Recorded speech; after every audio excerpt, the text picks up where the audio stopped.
Western recognition ఎప్పుడైతే వచ్చిందో, western లో స్టాంప్ పడ్డాక మన దగ్గర పవర్ పెరుగుతుంది. సో వెస్టర్న్ స్టాంప్ కూడా చాలా హెల్ప్ అయింది మనకి. So this year's topic of International Day of Yoga is Wellness, Wisdom and World Peace.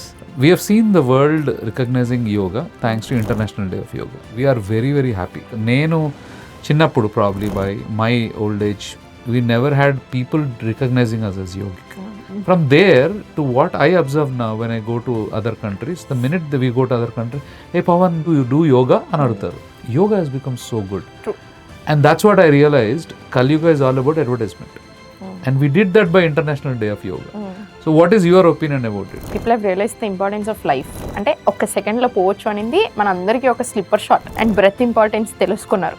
Western recognition ఎప్పుడైతే వచ్చిందో, వెస్టర్న్ లో స్టాంప్ పడ్డాక మన దగ్గర పవర్ పెరుగుతుంది. సో వెస్టర్న్ స్టాంప్ కూడా చాలా హెల్ప్ అయింది మనకి. ఎప్పుడైతే చేయడం స్టార్ట్ చేశారో, ఎప్పుడైతే వాళ్ళకి చేంజెస్ కనిపిస్తున్నాయో, అప్పుడు పీపుల్ స్టార్టెడ్ బిలీవింగ్ యోగా ఏంటి అని. So people started exploring it more. So మనకి ఎన్ని వేల సంవత్సరాల నుంచి ఉన్నా మేబీ ఒక పాయింట్ దాకా చాలా ఉండొచ్చు, మధ్యలో తప్పింది, ఇప్పుడు మళ్ళీ పెరిగింది.